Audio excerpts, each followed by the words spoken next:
The silence woke me up. That's the thing they don't tell you about betrayal. Sometimes it doesn't sound like shouting or slamming doors. Sometimes it sounds like nothing at all. It was 5:30 a.m. on Thanksgiving morning, 2024.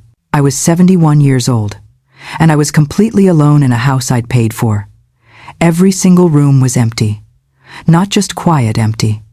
The kind of empty that echoes when you walk through it. The kind that makes you question your own memory. Did people actually live here yesterday? Were there voices and laughter and the sound of my grandchildren running down these hallways? Or had I imagined all of it? The note was on the kitchen counter, folded neatly under the ceramic turkey I'd bought them last Christmas. It said they went to Hawaii, that I wouldn't have enjoyed the flight. But what I found in my desk drawer 5 hours later printed emails, financial documents, text message screenshots I'd been quietly collecting for months that told me the real story. My name is Eleanor Morrison, and this is how I lost my family and found myself. But more importantly, this is how I made them regret every single decision that led to that moment. 5 years ago, I thought I knew exactly who I was. A mother, a grandmother, a widow who still had so much love to give after my husband Richard passed away. I had a comfortable life, a paid-off home, savings from Richard's 4 decades as an electrical engineer, and 2 beautiful grandchildren I'd do anything for. When my son Michael called 6 weeks after Richard's funeral and suggested I move in with his family, it felt like an answer to prayers I hadn't even spoken out loud yet. He said I shouldn't be alone. He said the kids would love having Grandma around. He said we could be a real family again. I believed every word. I sold the house Richard and I had built our life in, packed up 47 years of memories, and moved into their basement in November 2019. I thought I was joining their family. I had no idea I was funding it. But I'm getting ahead of myself. To understand what I did, why I called those movers on Thanksgiving morning, why I systematically removed every single item I'd ever purchased from that house, why I didn't shed a single tear when I heard my son's panicked voicemail 5 days later. You need to understand what they did first. And I promise you, by the end of this story, you'll understand exactly why I have 0 regrets. You'll see the receipts, literally. You'll hear the recorded conversations I never thought I'd need. And you'll know why sometimes the most powerful thing a person can do is simply take back what's theirs. Before we go deeper, let us know in the comments where you're watching from. We'd love to hear from you. And don't forget to hit that subscribe button so you never miss any of our upcoming videos. Trust me, you're going to want to see how this ends. March 15th, 2019. The day my husband Richard died, I lost more than my partner of 47 years. I lost my sense of purpose. We'd built a beautiful, simple life together in our modest home in suburban Pennsylvania. 2 paid-off cars in the driveway. Savings from Richard's 40 years as an electrical engineer. Nothing extravagant, nothing flashy, just secure, just ours. The kind of life where you don't worry about tomorrow because you planned for it yesterday. Richard had always been the practical one, making sure every bill was paid early, every retirement account maxed out, every insurance policy updated. He left me comfortable. What he couldn't leave me was a reason to wake up in the morning. For 6 weeks after the funeral, I barely left the bedroom. Friends brought casseroles I didn't eat. My daughter-in-law Jennifer texted daily, asking if I needed anything. My son Michael called every other evening, his voice tight with concern. I told them all I was fine, just needed time. But the truth was, the silence in that house wasn't peaceful. It was suffocating. Every corner held a memory. Richard's reading glasses still on the nightstand. His coffee mug in the cupboard, the one that said, "World's Best Engineer," that I'd bought him as a joke 20 years ago. His shoes by the back door. I couldn't move them, couldn't pack them away, couldn't admit that he was never coming back to use them. That's when my son Michael called with what he said was the perfect solution. His voice was warm, concerned, exactly what a grieving mother needed to hear. "Mom, Jennifer and I have been talking," he said. "You shouldn't be alone right now. It's not healthy. We have that finished basement, plenty of space, separate entrance if you want privacy. The kids would absolutely love having Grandma around full time. We could really be a family again." It sounded like love, Like family taking care of family the way families are supposed to. Like maybe I wasn't going to have to face the rest of my life in that empty house after all. I said yes before I'd even thought it through completely. I sold the house Richard and I had filled with 47 years of memories. Put most of our furniture in storage, kept only what would fit in Michael and Jennifer's basement. The real estate agent said I was lucky to get such a good offer so quickly. Looking back now, I wonder if luck had anything to do with it, or if I was just desperate to run from the grief. I moved into Michael and Jennifer's basement in November 2019, 7 months after Richard passed. They helped me move my things down the narrow staircase. Jennifer had put fresh flowers in a vase on the small table. Michael had installed a new lock on the door so I'd have privacy. It all felt so thoughtful, so caring, so temporary. "Just until you get back on your feet, Mom," Michael said. "Take all the time you need." That door closing behind me the first night, I can still hear it. A soft click that seemed to echo in the small space. "This is temporary," I told myself as I unpacked my suitcase. "Just a transition. Just until I figure out what life looks like without Richard." I had no idea that click was the sound of a trap closing, that I just walked into a situation where I'd stop being Eleanor Morrison, retired teacher, widow, independent woman, and become something else entirely. Grandma's wallet, the family ATM, the woman whose worth would be calculated in dollars and cents rather than love and respect. But that realization wouldn't come for months. First, I had to be useful. It started small. It always does. 3 weeks after I moved in, right before Thanksgiving 2019, Jennifer mentioned their car was having problems. "Nothing major," she said casually, while we were doing dishes together one evening. "Just the transmission acting up. The mechanic quoted us $3,200 to fix it, but we're trying to figure out if we can hold off until after the holidays. Money's just tight right now with Christmas coming and the kids needing winter clothes." She didn't ask directly. That's the thing I'd learn about Jennifer. She never asked directly. She just presented problems and waited for me to solve them. And I did. That same evening, I wrote a check for $3,200. Jennifer hugged me, tears in her eyes. "You're such a blessing, Mom. We'll pay you back as soon as things ease up." I told her not to worry about it. That's what family does, right? We help each other. What I didn't know, what I couldn't have known in that moment, was that I'd just set a price on my place in their home. I'd established a pattern that would define the next 5 years of my life.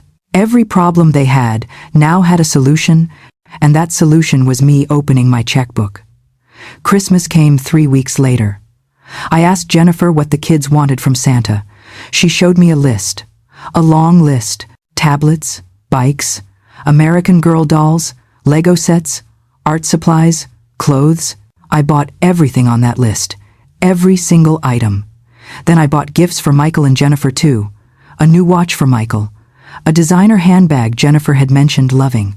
By the time Christmas morning arrived, the pile of presents under their tree was enormous. The kids squealed with delight. Jennifer posted photos on social media with the caption, "So blessed this Christmas." The total cost was $2,847. I kept the receipts, not because I was planning anything, just because that's what you do.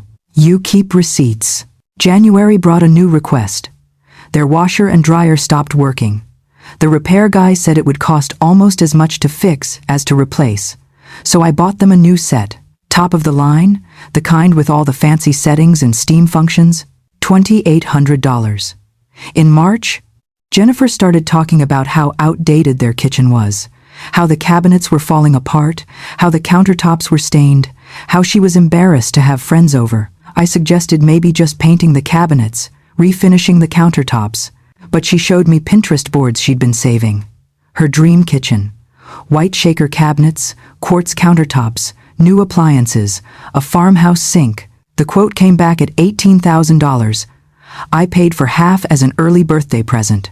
Michael and Jennifer covered the other half with a home equity loan. At least, that's what they told me. By July, they were planning a family vacation to Disney World. The kids had never been, Jennifer said. It would make such incredible memories, but it's so expensive, especially for all 5 of us. That hung in the air between us. All 5 of us, including me. I'd been included in the count, which meant I was expected to contribute. I paid for the hotel. 7 nights at a Disney resort, $4,200. Michael and Jennifer paid for the park tickets and food. We spent a week in Florida, and I took hundreds of photos of my grandchildren, meeting characters, riding rides, watching fireworks. Those photos are some of the few things from that time I still look at. Because whatever else happened, those smiles on my grandchildren's faces were real. They loved having me there. At least I think they did. By the time we hit 2020 and the pandemic locked us all inside together, I'd spent $43,000 in less than a year. I knew the exact amount because I kept every receipt, every bank statement, every credit card bill filed neatly in a folder in my desk drawer. It wasn't that I was tracking it to hold it against them. It was just my nature. Richard and I had always been meticulous record keepers. But sitting in that basement during lockdown, watching the news, listening to Michael and Jennifer upstairs, dealing with work from home and kids doing remote school, I started looking at those receipts differently, started adding up the numbers, started wondering when temporary had become permanent, when help had become expectation, when love had become currency. But money wasn't the only thing I was giving them. What I discovered in 2021, what I overheard late one night when they thought I was asleep, that's what changed everything. That's what made me start keeping a different kind of record altogether. June 2021. I'd been living with them for 19 months, and I still thought they loved me. It was a Thursday night, hot and humid. The kind of summer evening where sleep just won't come, no matter how many times you flip the pillow. Around 11 p.m., I gave up and decided to go upstairs to make chamomile tea. My basement room had a small kitchenette, but I was out of honey, and I knew Jennifer kept the good, local kind in the kitchen pantry. I climbed the stairs slowly, quietly, not wanting to wake anyone. The house was dark, except for a light coming from the kitchen. As I reached the top of the stairs, I heard voices. Michael and Jennifer, talking in those hushed tones people use when they think no one else is listening. I should have announced myself, should have cleared my throat, knocked on the wall, made some noise to let them know I was there. But something in Jennifer's tone made me freeze with my hand on the doorknob. There was an edge to her voice I'd never heard before. An urgency. "I'm just saying. We need to be smart about this," she was saying. "She's already talking about maybe getting my own place next year. Maybe reconnecting with some of her old friends from the school where she used to teach." I felt my chest tighten. I had mentioned that, just once, in passing, a few weeks earlier, told Jennifer I'd run into my former colleague Patricia at the grocery store, and we'd talked about maybe getting lunch sometime. I didn't realize Jennifer had been paying such close attention, or that she'd cared. Michael's response came quickly, and it hit me like cold water. "So we convince her to stay. Mom's easy. Just make her feel needed. Have her watch the kids more. Ask her opinion on things. You know how she is. She just wants to feel like she matters." There was a pause, then Jennifer again, her voice lower now. "Michael, she paid for the entire kitchen renovation. She bought us a new car last month when ours broke down. She's covering half the grocery bills without us even asking. If she leaves and gets her own place, we lose all of that." Another pause. Then Michael said the words that would replay in my head for months afterward. "She won't leave. Not if we play this right. The kids, family dinners, holidays, being grandma, that's what she cares about. We just keep her invested. Emotionally and financially." I stood there in the darkness of that stairwell, my hand still on the doorknob, barely breathing. Keep her invested. Emotionally and financially. Like I was a stock portfolio, like I was a resource to be managed, rather than a person to be loved. I heard Jennifer sigh. "I just feel guilty sometimes. She's your mother." "I know," Michael said, and his voice did sound tired, maybe even a little guilty. "But she's happy here, isn't she? She loves spending time with the kids, and it's not like we're forcing her to help us financially. She offers, we're just accepting her generosity. That's what families do, they help each other." I didn't make tea that night. I turned around slowly, carefully, making sure the stairs didn't creak, and went back down to my room. I got into bed fully clothed and stared at the ceiling until sunrise. Have you ever had a moment where your entire reality cracks? Where everything you believed about your life Your relationships, your place in the world gets completely rewritten in 60 seconds. That's what happened to me that night. Every interaction over the past 19 months suddenly looked different.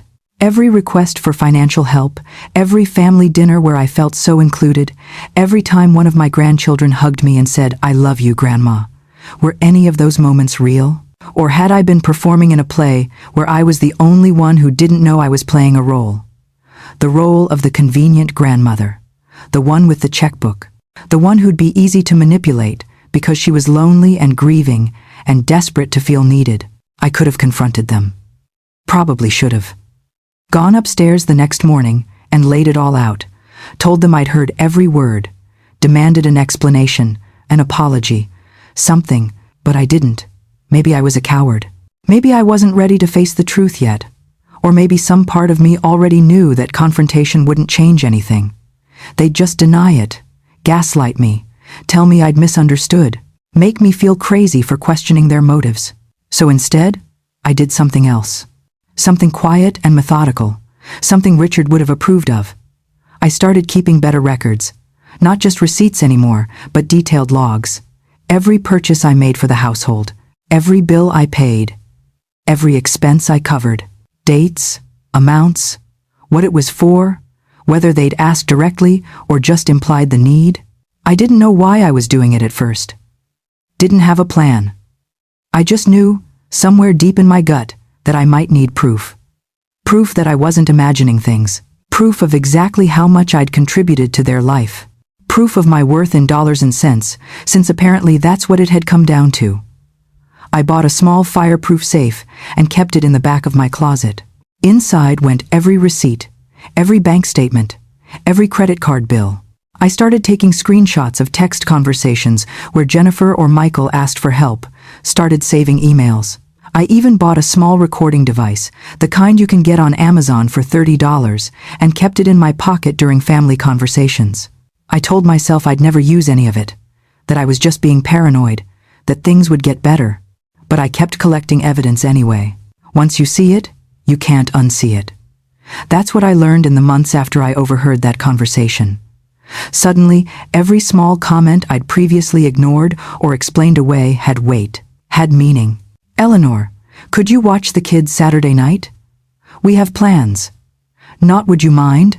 Not "are you available?" Just "could you?" with the assumption I'd say yes, because what else did I have to do?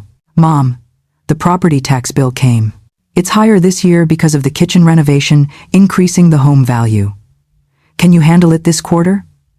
This quarter, as if we'd agreed to some rotating payment schedule I didn't remember agreeing to. "We're thinking of finishing the attic, turning it into a playroom for the kids. We found a contractor. He can start next month if we move forward. Do you want to come look at the plans?" That last one was particularly clever. Asking if I wanted to see the plans made it sound like my opinion mattered, like I was being included in a family decision. What it really meant was, "Are you willing to pay for this?" The pattern was so clear once I started paying attention. They never asked me directly for money. That would have been too obvious, too uncomfortable. Instead, they presented problems, mentioned needs, expressed wishes, and then waited for me to offer the solution, which I did, every single time, because that's what I'd been conditioned to do. That's what they'd trained me to do over 19 months of subtle manipulation. I was Pavlov's dog, except the bell was them sighing about money, and the reward was feeling needed for another few weeks. Between June 2021 and November 2023, the requests got bigger and bolder. They needed a new roof. The old one was 20 years old and starting to leak. $12,000. The attic renovation Jennifer had mentioned turned into a full-scale project. $28,000 for new flooring, built-in shelving, fresh paint, and furniture. There were 2 more family vacations, one to California, to visit Disneyland, the other to a beach resort in North Carolina. $9,000 total for my share of accommodations. And then came the private school tuition. The public schools in their district were fine, Jennifer said. But Meadowbrook Academy had such a better reputation. Smaller class sizes, more individual attention, better college preparation, It would give the kids such an advantage in life. $15,000 per year per child, $30,000 total. I paid it. All of it. Every single expense. When I sat down in October 2023 and added up every receipt, every bank statement, every credit card charge from the past 2 years, the number made me physically sick. $127,430. In addition to the $43,000 from that first year, I'd spent over $170,000 in less than 4 years. My savings account, the one Richard and I had carefully built over decades of budgeting and planning, had been cut nearly in half. The life insurance money that was supposed to last me through retirement was disappearing at an alarming rate. I was 70 years old. I wasn't working anymore. I'd retired from teaching at 65. This money was supposed to be my security, my safety net, my guarantee that I'd never be a burden to anyone, and I was spending it to avoid being alone, to buy myself a place in my son's home, to purchase the illusion of family. If you've ever stayed somewhere you knew you shouldn't, if you've ever paid for love because you were afraid of being alone, if you've ever ignored red flags because facing them meant facing an unbearable truth, then you understand. It wasn't really about the money. It was about belonging, about mattering, about not being forgotten. But here's what I didn't realize while I was trying to buy their love with my dead husband's life insurance money. While I was making myself useful and valuable and needed, while I was playing the role of generous grandmother so well that I almost believed it myself, they were already planning to get rid of me anyway. The financial contribution wasn't buying me a permanent place in their home. It was just delaying the inevitable. I found that out 3 days before Thanksgiving, 2024, completely by accident. Jennifer had asked to borrow my iPad. Hers was charging upstairs, she said, and she needed to check her email quickly for something work-related. I handed it over without thinking twice. She'd borrowed it before. There was nothing on it I needed to hide. She used it for about 10 minutes at the kitchen table while I was unloading the dishwasher. Then her phone rang, and she rushed off to take the call in the other room. She left the iPad on the table, still unlocked, still open to her email account. I wasn't planning to snoop. That's not who I am. I was just going to close it and plug it back in to charge.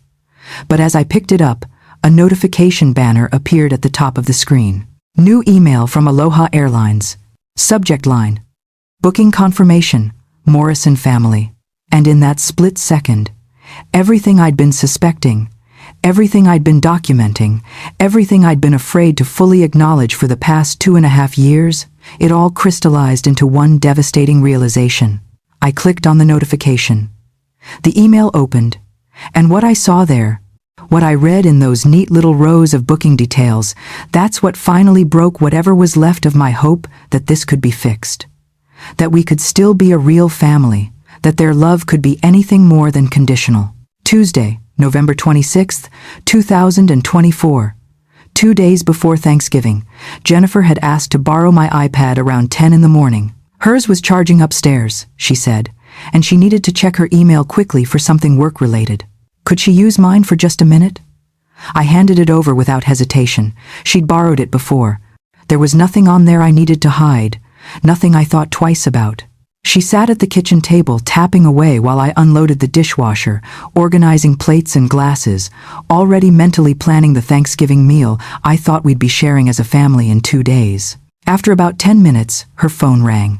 She glanced at the screen, said it was her sister, and rushed off to the living room to take the call. The iPad stayed on the table, screen still glowing, still unlocked. I wasn't planning to snoop. That needs to be clear. I'm not the kind of person who goes through other people's private messages or emails. Richard and I had always respected each other's privacy. That was a value I'd tried to instill in Michael when he was growing up. Trust and respect. So when I picked up the iPad, it was genuinely just to close it out and plug it back in to charge. But as I lifted it, a notification banner appeared at the top of the screen. New email. The preview showed just enough to stop me cold. From Aloha Airlines.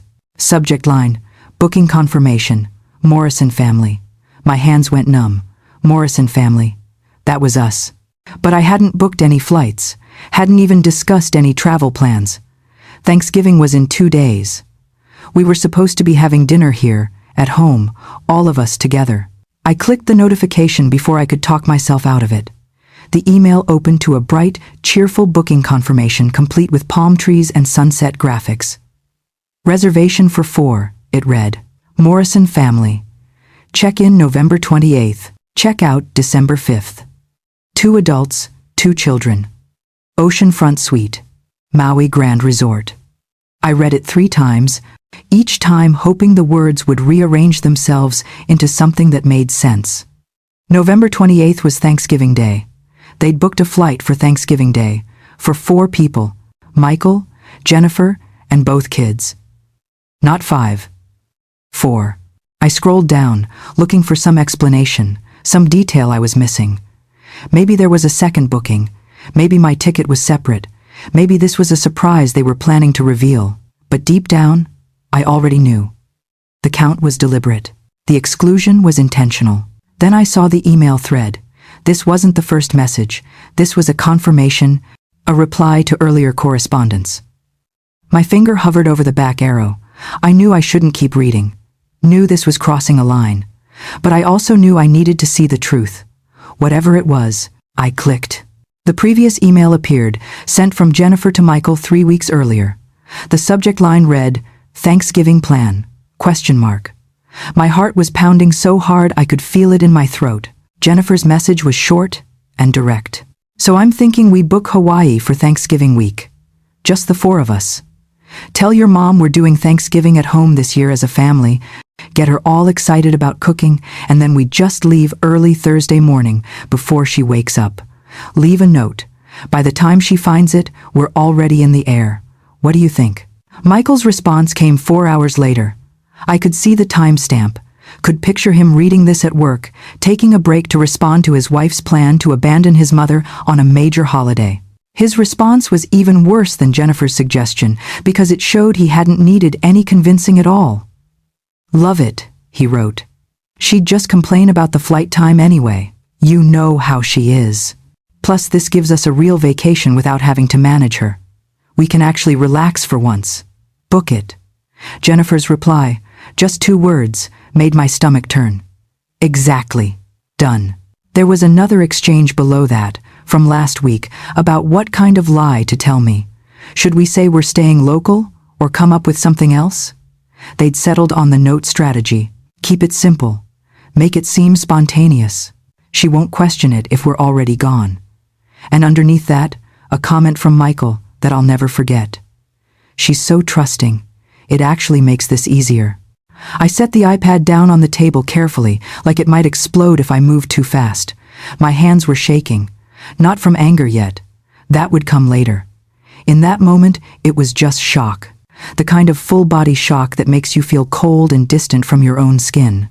I walked to my basement room, moving on autopilot, closed the door behind me, sat on the edge of my bed, and waited for the tears to come. But they didn't. I sat there for 20 minutes in complete silence, waiting to feel something, anything. Grief, rage, betrayal, hurt. But what I felt instead was clarity. Crystal clear, sharp-edged clarity. This wasn't a misunderstanding. This wasn't a communication problem or a mistake I could explain away. This was deliberate, calculated. They'd planned this for weeks, had discussed the best way to deceive me, had laughed about how trusting I was, how easy I was to manipulate. The phrase kept echoing in my head, without having to manage her, as if I was a burden, as if my presence in their vacation would be some kind of obligation they'd have to suffer through. I'd paid for 2 of their previous family vacations, had never once complained about flight times or hotel accommodations or any of the logistics. I'd been grateful just to be included. But apparently, my gratitude wasn't enough. My financial contributions weren't enough. Nothing I could do would ever be enough because the problem wasn't what I was giving. The problem was that I existed, that I needed to be considered, that I took up space in their lives, and they were tired of making room for me.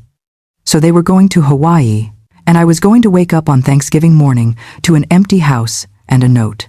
The cruelty of it was almost impressive in its efficiency. For 48 hours, I pretended everything was normal. It was one of the hardest things I've ever done. But I managed it. Wednesday morning, I woke up at my usual time, made coffee, went upstairs, and asked Jennifer if she needed me to pick anything up from the store for Thanksgiving dinner. She smiled, that bright, false smile I now recognized for exactly what it was, and said no. She thought we had everything. Actually, she said, why don't you take charge of the whole meal this year? You're so much better at it than I am. I told her I'd be happy to.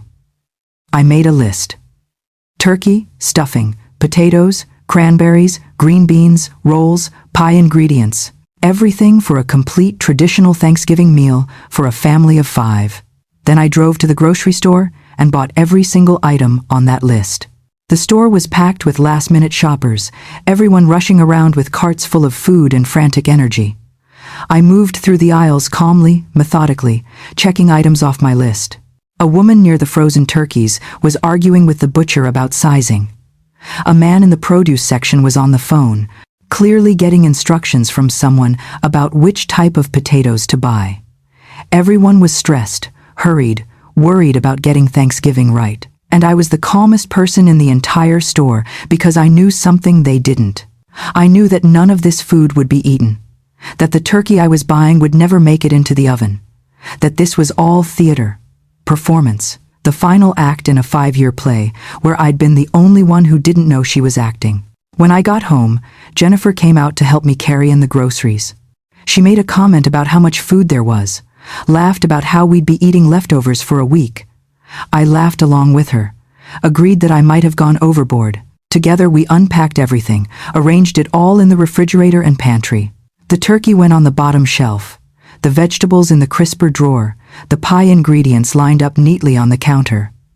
She asked what time I was planning to start cooking Thursday morning. I told her probably around 6 a.m. if I wanted to have everything ready by early afternoon.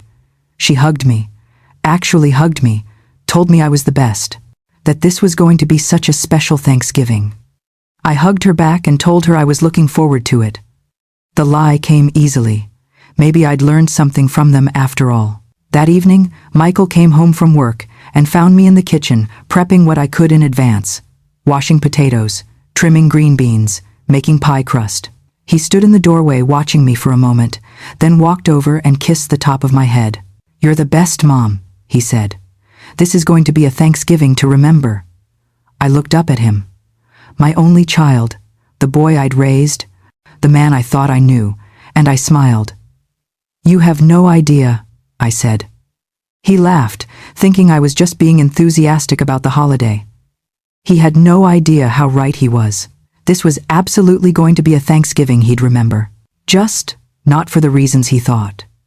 After dinner, after they'd gone to bed, after I heard their bedroom door close and the house settle into nighttime quiet, I went down to my basement room and got to work. I opened my file cabinet and pulled out every folder I'd been maintaining for the past 2.5 years.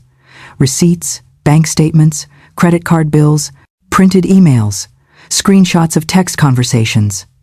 5 years of documentation spread across my desk in neat, chronological piles. I'd kept records of everything, not because I'd been planning this moment, but because something in me had known I might need proof someday. Proof that I wasn't imagining the financial exploitation. Proof that I'd contributed substantially to this household. Proof of my worth in the only terms they seemed to understand. Dollars and cents. I pulled out a legal pad and started making a list. Every item in this house that I'd purchased, every piece of furniture, every appliance, every electronic device, everything with my name on a receipt. The living room sectional sofa, $8,400. The matching armchair and ottoman. The coffee table and end tables. Both flat-screen televisions, one in the living room, one in the master bedroom. The sound system, the decorative lamps, the area rugs. In the kitchen, the new refrigerator, the microwave, the toaster oven, the stand mixer, the food processor, the espresso machine, the air fryer, the instant pot, the new dishwasher I'd bought when theirs broke down last year. The dining room table and 8 chairs, the china hutch, even the china inside it. Upstairs, the master bedroom furniture set, I'd bought them for their anniversary. The king-size bed, 2 nightstands, the dresser, the matching mirror. In the laundry room, the washer and dryer. In the garage, the lawnmower, the leaf blower, the storage shelving, the patio furniture on the back deck. By the time I finished, the list covered 3 full pages in my careful handwriting. Next to each item, I paperclipped the corresponding receipt. TV, $6,500, purchased December 2020. Receipt attached. Washer and dryer set, $2,800, purchased March 2021. Receipt attached. Bedroom furniture, $4,200, purchased June 2022. Receipt attached. Every single item documented. Every single purchase proven. This wasn't their furniture in their house. This was my furniture that I'd allowed them to use. My appliances that I'd installed in their kitchen. My money that had turned their house into a home. And what I'd given, I could take back. The legal principle was clear. Whoever purchases an item owns it. Possession might be 9/10 of the law, but I had receipts. I had proof of ownership. I had documentation that would hold up in any court if it came to that. Though I suspected it wouldn't. They wouldn't want this examined too closely. Wouldn't want anyone looking at exactly how much they'd taken from me. Then I did something I'd never done in my entire 71 years of life. I pulled out my phone and Googled movers available Thanksgiving Day. I didn't expect to find anything. Who works on Thanksgiving? What company would be available on a major holiday with less than 12 hours notice? But I had to try. Had to see if this was even possible. The search results appeared. Most companies had messages about being closed for the holiday. But one listing caught my eye. Liberty Moving Services. 24/7 availability. We work when you need us. Holidays, weekends, emergency relocations. I clicked on their number. It was 11:47 p.m. on Wednesday night. The phone rang once, twice. I almost hung up. This was crazy. What was I even doing? Then a voice answered. Male, professional, wide awake. Liberty Moving. This is Andre. How can I help you? I took a breath. I need a full house move tomorrow. Thanksgiving Day. Can you do it? There was a pause. I could hear him breathing, processing the request. Ma'am, he said slowly. That's a major holiday. We can do it, but it's triple our normal rate. Holiday emergency pricing. I don't care about the cost, I said, and I meant it. I'd spent $170,000 trying to buy their love. What was a few thousand more to buy my freedom? I need you here at 9 a.m. I need everything loaded and moved by 3 p.m. Another pause. Then, can I ask what you're moving? I looked down at my 3-page list. At all those receipts paper-clipped and organized. Everything I own, I said. And nothing that isn't mine. I could hear the curiosity in his silence. He wanted to ask more, wanted to know the story. But he was professional enough not to push. We can do that, he said. Give me the address. I gave him Michael and Jennifer's address. Told him to park in the driveway, that I'd be waiting. He quoted me a price. $4,800 for the crew, the truck, and the holiday rate. I agreed without hesitation. He asked for a credit card to hold the reservation. I read him the numbers. He confirmed the booking.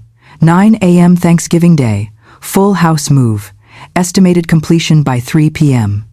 He asked if I needed packing materials. I told him no. Most items were furniture and appliances, just needed them loaded and transported. Transported where? He asked. I gave him the address of a storage facility I'd researched earlier that week.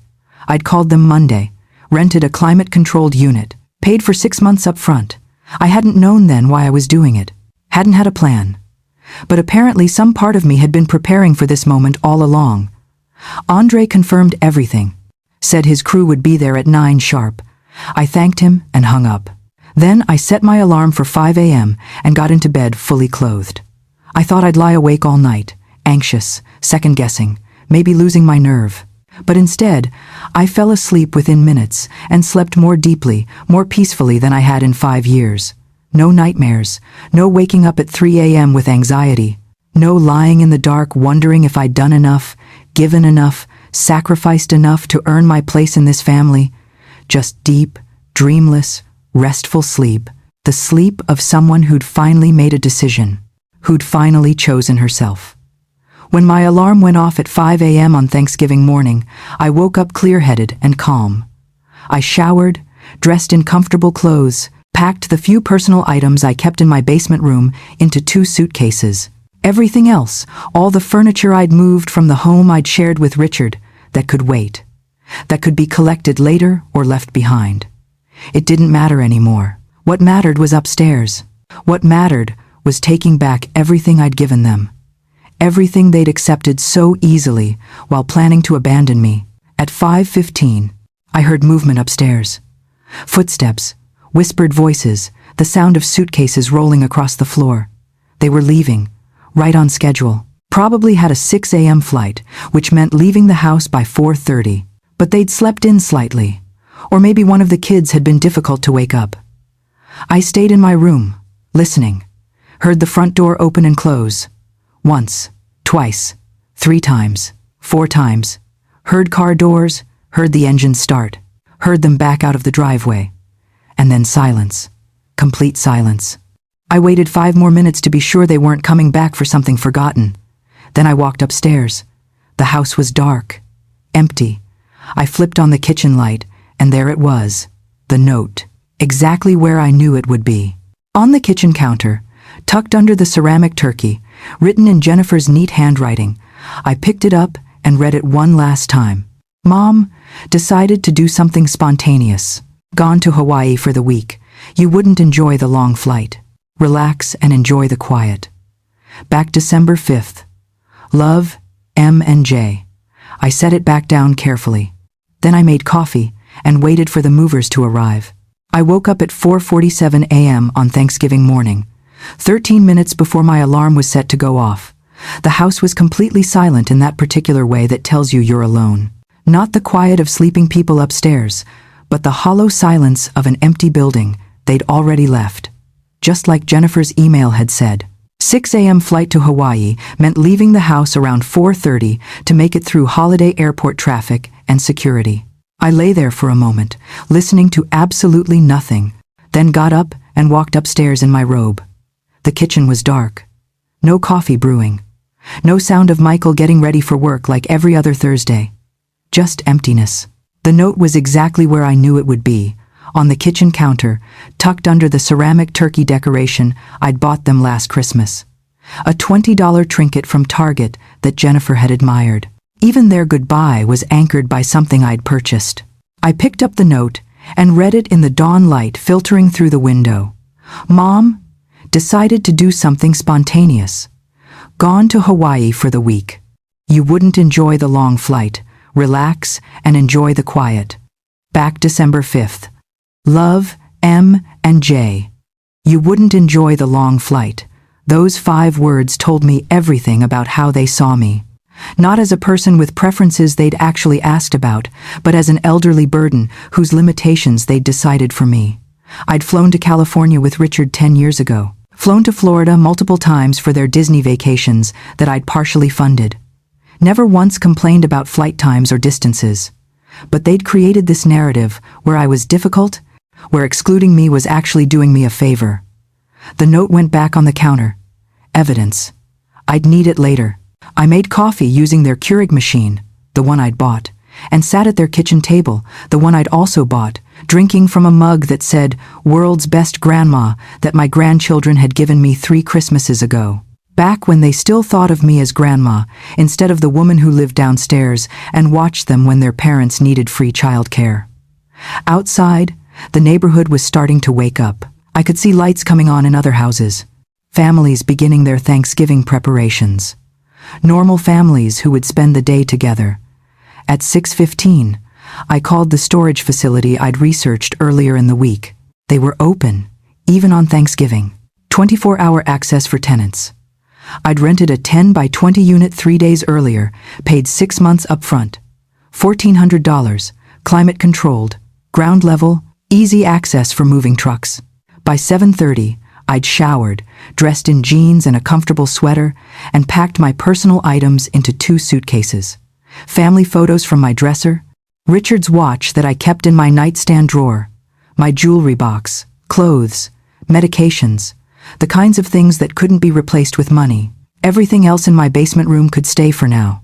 The furniture down there was minimal. An old couch, a small TV, a twin bed, Nothing worth the effort of moving on triple-rate holiday pricing. The valuable items were all upstairs. The things I'd purchased over 5 years, thinking I was building a home with my family. The items that had transformed Michael and Jennifer's house from a basic starter home into something that looked successful. Something that photographed well for Jennifer's Instagram posts about her blessed life. I was sitting in the living room, on the $8,000 sectional sofa I'd bought in 2020, when I heard the truck turn onto our street. The rumble of a large vehicle moving slowly through a residential neighborhood is unmistakable. I looked out the window and saw it. Liberty Moving Services painted in red letters on a white truck. Andre was exactly on time. 9 a.m., just as promised. The truck pulled into the driveway, taking up the entire length. 3 men got out. Andre, who I recognized from his voice on the phone, tall, probably mid-30s, professional-looking even in jeans and a company t-shirt. The other 2 were younger. One black, one Hispanic. Both built like men who moved furniture for a living. Strong, capable, efficient. I opened the door before they could knock. "Good morning," I said, like this was completely normal. Like hiring movers on Thanksgiving to empty your son's house was something people did all the time. Andre stepped forward, professional but clearly curious. "Miss Morrison? We're ready when you are." I invited them in, offered them coffee, which they politely declined. Then I handed Andre my 3-page list, along with the folder of receipts. "Everything on this list," I said. "I have proof of purchase for every item. Take only what's listed. Nothing else, not a single item that isn't documented here." He scanned the list, his eyebrows rising with each line. "Ma'am," he said slowly, "this is most of the house." "I'm aware," I replied, my voice steady. "I bought most of the house." He looked at me for a long moment, and I could see him processing the situation. A grandmother, alone on Thanksgiving, systematically removing furniture from what was clearly a family home. He was smart enough to understand this wasn't a typical move, but he was also professional enough not to ask questions. He just nodded and turned to his crew. "Marcus, Luis, let's get started. Living room first." They moved with the efficiency of people who'd done this hundreds of times. The sectional sofa was wrapped in blankets and plastic, lifted carefully, maneuvered through the doorway. The 65-inch television was removed from the wall mount, wrapped in bubble wrap, placed in a special TV box they'd brought. The coffee table, a heavy piece of solid wood and glass that had cost $2,000, required 2 of them to carry. The end tables, the lamps, the area rug that Jennifer had specifically picked out, and I'd specifically paid for, $1,200 for something to walk on. Within an hour, the living room was empty except for the wall mount and the indentations in the carpet where furniture had sat for years. They moved to the dining room next, the table where we'd shared hundreds of meals, where I'd served Thanksgiving dinners and Christmas brunches and birthday cakes. $4,200 for a table and 8 chairs that Jennifer had said would last forever. Forever turned out to be exactly 5 years. The china hutch was more complicated. It was full of dishes, also mine, purchased when Jennifer complained their mismatched plates were embarrassing when company came over. Andre carefully wrapped each piece while Marcus and Luis disassembled the hutch itself. "This is quality stuff," Andre commented, handling a dinner plate with obvious care. "Yes," I agreed. "I've always believed in buying quality. It lasts longer." The irony of that statement, talking about the permanence of objects while dismantling what I'd thought was a permanent living situation, wasn't lost on either of us. The kitchen was next. The espresso machine that Michael used every morning for his expensive coffee drinks. The stand mixer Jennifer used maybe twice a year, but had to have because her sister had one.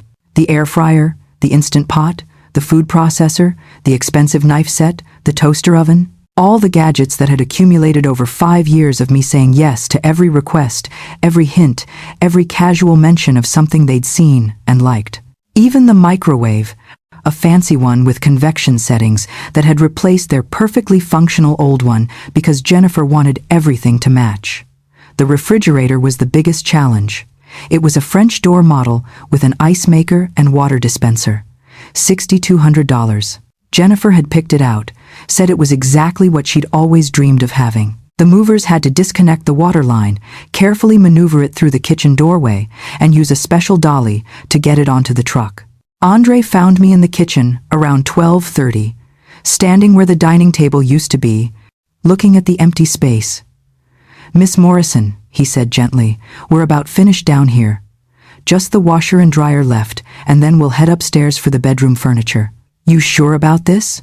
His voice was kind, not judgmental, just concerned. Maybe he had a grandmother. Maybe he was thinking about his own family gathered somewhere for Thanksgiving dinner. "Why wouldn't I be sure?" I asked. He gestured at the empty rooms. "No judgment, ma'am. It's just, this is somebody's home." I looked at him directly. "It's my furniture in somebody's home," I said firmly. "There's a difference." He nodded slowly, understanding passing between us. He'd probably seen every kind of family drama in his line of work. Divorces, deaths, feuds over inheritance. This was just another story of family gone wrong, another household being dismantled piece by piece. The washer and dryer were in a small laundry room off the kitchen, $2,800 for the set. High efficiency, steam settings. All the bells and whistles Jennifer had researched for weeks before I'd offered to buy them. They'd been delivered just last year, practically brand new. The movers disconnected them carefully, capped the hoses, and wheeled them out to the truck. Upstairs, the master bedroom set took another hour. The king-size bed frame had to be disassembled. The mattress, a memory foam one that had cost $2,000 alone, was wrapped in plastic. The nightstands, the dresser, the mirror, all carefully wrapped and carried down the narrow staircase. Jennifer had cried when this bedroom set was delivered 2 years ago. Actually cried. Said it was too generous, that I shouldn't have spent so much. But she'd kept it. Slept in it every night. Made love to my son in it. Planned their Hawaii trip in it while I slept in a twin bed in the basement below them. By 2:47 p.m., the truck was completely loaded. Every item on my list accounted for. Every receipt matched to its corresponding piece of furniture or appliance. The house looked like a skeleton. Empty rooms with shadows on the walls where pictures had hung. Indentations in carpets where heavy furniture had rested. Dust bunnies revealed in corners that had been hidden for years. It looked abandoned, hollow, like a foreclosure or an estate sale aftermath. Nothing warm or inviting left. Just walls and windows and empty space. Andre handed me the paperwork to sign. "Everything's loaded," he said. "The storage facility is expecting us." I signed where he indicated, then handed him an envelope I'd prepared. $4,800 for the move, plus a $1,000 tip split 3 ways. He started to protest that it was too much, but I stopped him. "You worked on Thanksgiving," I said. "Away from your families. You deserve it." He pocketed the envelope and looked at me with something like respect. "Ma'am, can I ask you something?" I nodded. "Is this about teaching them a lesson or protecting yourself?" I thought about it for a moment. "Both," I said honestly. "Maybe 10% lesson, 90% self-preservation. I've spent 5 years buying my place in this family. Today I'm taking my purchases and leaving." He smiled slightly. "Good for you," he said, and he meant it. As they prepared to leave, Andre turned back one more time. "Miss Morrison, you need any help at the storage unit? Unloading? Arranging things?" I shook my head. "Just stack it safely," I said. "I'll figure out what to do with it later. Right now, I just need it gone from here." The truck pulled out of the driveway at 3:10 p.m., leaving me standing in the empty house. I did one final walk through. The living room where we'd watched movies together. The kitchen where I'd cooked countless meals. The dining room where my grandchildren had blown out birthday candles. The family room where we'd decorated Christmas trees. All empty now.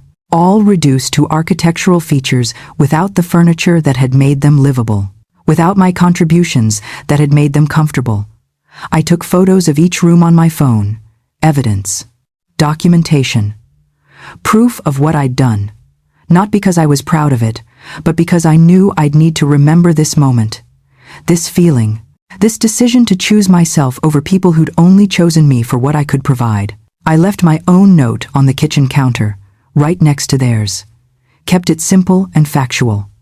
Took my belongings to storage. Receipts available if needed. Will be at extended stay hotel on Maple Street through the weekend. Emergency contact only. E. No accusations, no emotions, no dramatics, just information. Then I collected my 2 suitcases, took one last look at the empty house, walked out the front door, and locked it behind me with the key I'd kept. A key I'd had since the day I moved in 5 years ago. A key to a house that had never really been mine, despite how much of it I'd paid for. I loaded my suitcases into my car, a sensible Toyota Camry I'd bought myself after Richard died, backed out of the driveway, and drove away. I didn't look back. There was nothing left to see. I'd written my own note while sitting in that empty kitchen. It took me 3 drafts to get it right. The first version was 3 pages of rage. Every hurt cataloged, every financial transaction listed, every moment of exploitation detailed. I crumpled it up. Too angry. Too bitter. The second draft was shorter but sadder. It sounded like I was begging for understanding, pleading for them to see how much they'd hurt me. That went in the trash too. The third version was just 8 sentences. Michael and Jennifer, I know about Hawaii. I know you left me here deliberately. I know a lot of things now. Everything I purchased, I've taken. Check your email. I've sent a full inventory with receipts. My new address and number are at the bottom if you need to reach me, but only for emergencies. I deserve better than this, and I finally believe it. Eleanor. I placed it on the counter next to their note, then set my house keys on top of it. The keys to a house that was now theirs and theirs alone to figure out how to furnish.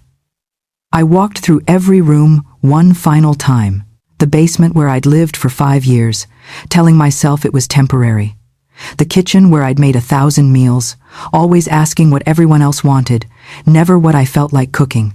The living room where I'd played with my grandchildren, down on the floor despite my aging knees because that's what good grandmothers do. The dining room where I'd served elaborate holiday meals to people who were planning to abandon me. It should have hurt more than it did, leaving. It should have felt like failure or loss or grief, but all I felt was lightness, like I'd been carrying rocks in my pockets for 5 years and had finally set them down. I followed the moving truck to the storage unit and watched them unload everything. Gave each mover an extra $200 tip because they'd given up their Thanksgiving to help me reclaim mine. Then I drove to the extended stay hotel I'd booked 3 days earlier. $89 a night for a suite with a kitchenette. Clean, quiet, and completely mine. No one else's preferences to consider, no one else's schedule to accommodate. I ordered Chinese takeout, extra dumplings, no need to share. Watched the Macy's parade on the hotel television while eating directly from the containers. No plates to wash, no table to set, no performance of family togetherness to maintain. They'd land in Hawaii around 3 p.m. local time, 8 p.m. East Coast. Account for baggage claim, rental car, drive to the resort, and checking in. I figured they'd get to their room around 9:30 p.m. my time. Sure enough, the first call came at 9:47. Jennifer's name lighting up my phone screen. I let it ring through to voicemail. She called again immediately. Then again. Then Michael started calling. By midnight, I had 18 missed calls and 1 voicemail that perfectly captured who they really were. I hit play, already knowing what I'd hear. Eleanor, what the hell did you do? Jennifer's voice screeched through the speaker. We got a call from our neighbor. They said there was a moving truck at our house all day. Everything is gone. The furniture, the appliances, everything. This is insane. You can't just take everything. Call me back right now. I deleted the voicemail, turned off my phone, and went to bed in that hotel room. For the first time in 5 years, I slept 10 solid hours without interruption. No grandson's nightmare to soothe. No early morning coffee to make for Michael. No Jennifer asking if I could watch the kids just for a few hours that would turn into all day. Just deep, peaceful sleep in a bed I'd chosen, in a room I was paying for, living a life that was finally mine again. It's May now, 6 months since that Thanksgiving morning. I have my own apartment in a senior community in Rhode Island. 1 bedroom, 1 bathroom, a small balcony with a garden view. $1,100 a month, which is less than I was spending on their mortgage payments. Everything I took from Michael and Jennifer's house fits perfectly here. The sectional sofa against one wall, the television mounted across from it, the espresso machine on my kitchen counter where I make my morning latte without anyone commenting on the expense of coffee pods. The dining table only seats 4 now, but that's 3 more than I need most days. Turns out when you're not trying to fill someone else's space, you don't need much room of your own. Michael and Jennifer tried to sue me in January. Small claims court. They claimed emotional distress and theft. I showed up with my folder of receipts, every single one organized by date and amount. The judge, a woman about my age with knowing eyes, reviewed the documentation for less than 10 minutes. Then she looked at Michael and Jennifer and said words I'll never forget. Your mother committed no crime except believing you loved her. The case was dismissed in 11 minutes total. They sent one email after that, asking if I'd reconsider this harshness for the sake of the grandchildren. Asking if I really wanted to punish innocent kids for adult problems. I wrote back one sentence. I'll be here when you're ready to apologize, but I won't be waiting. And I meant it. I'm not waiting anymore for anyone to decide I'm worth their time, their love, their basic respect. Here's what I learned on that Thanksgiving morning when I woke up to an empty house and a note telling me I wouldn't enjoy Hawaii. The people who love you don't leave you behind. They don't calculate your worth in dollars. They don't make you pay emotional rent to belong in their lives. Real love doesn't require receipts. And if you're watching this, recognizing yourself in my story, if you're the one who's always giving, always accommodating, always shrinking yourself to fit into someone else's life, always being told you're too much or not enough or just convenient, listen to me. You deserve better. And the moment you believe that, really believe it deep in your bones, everything changes. If this story hit close to home, if you see yourself in my words, please subscribe to this channel right now. Don't wait. Don't tell yourself you'll do it later. Because if you can't even commit to clicking a button that costs you nothing, how will you ever commit to choosing yourself when it costs everything?